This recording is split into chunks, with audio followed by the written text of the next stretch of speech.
In 2016, I was sitting with my CFO, and he looked at me and he said, Sam, last year you were outside of the country for 200 days.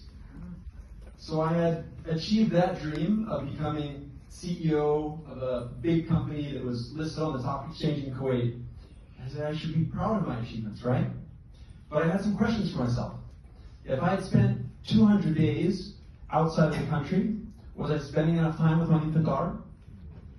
Was it reasonable for me to ask my Vietnamese American wife, who I had dragged across 8 house moves in 6 countries, to continue living in the Middle East where she didn't feel connected?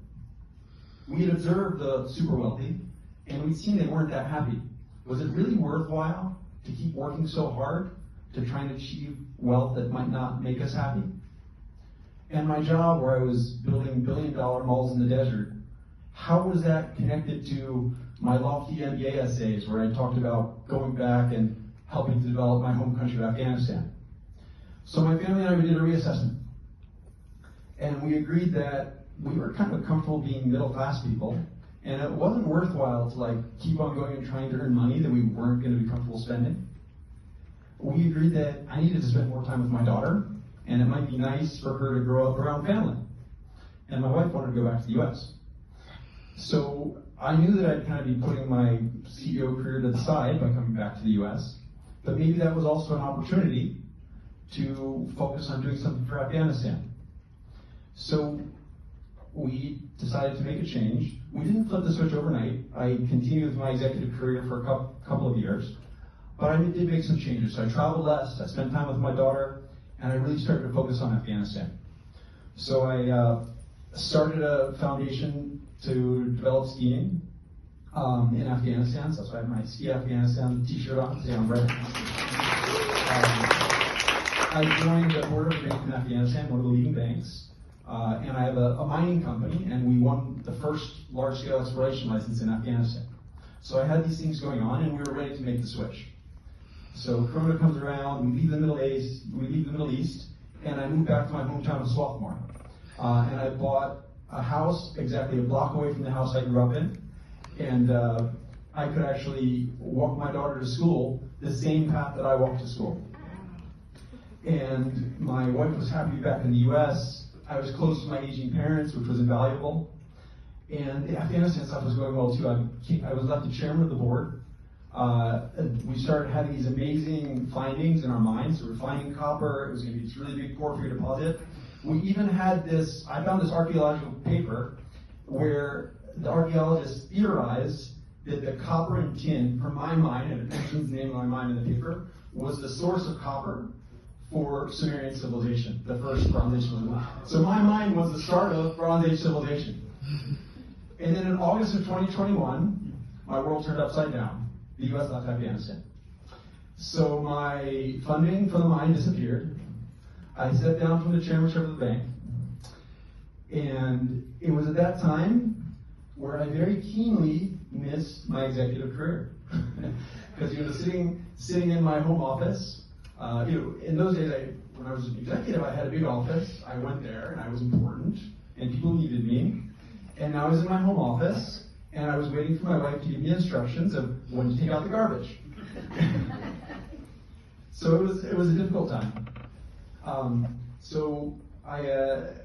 My family was happy where we were, so I wasn't going to move back to the Middle East.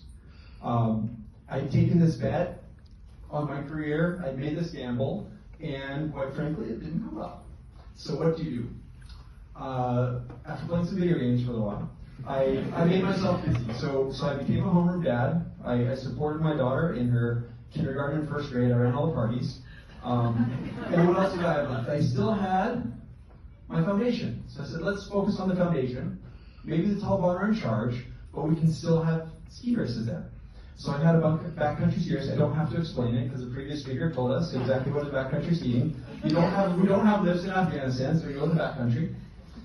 So I ran the race, and it was an interesting opportunity for me. So what can I do with this now? So I also enjoy climbing, and so I focused really hard on my mountaineering. And just last year, I became the first Afghan citizen to climb Mount Everest.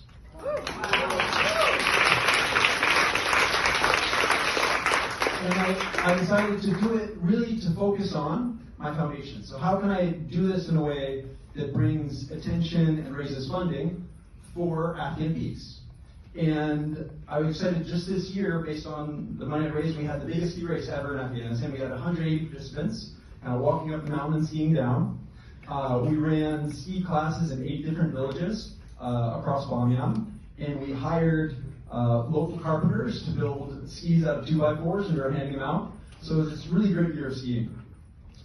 So do I sometimes miss being CEO of a big company when I'm sitting in my home office fulfilling t-shirt orders for Afghan peaks? Definitely.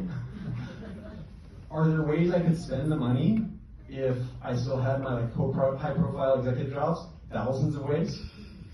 But even though the main thrust of my Afghan career, let's say, exploded, I wouldn't change my decision. I'm so happy with that decision. There was this geopolitical explosion, and that destroyed my plans. But I made new plans, and that was okay.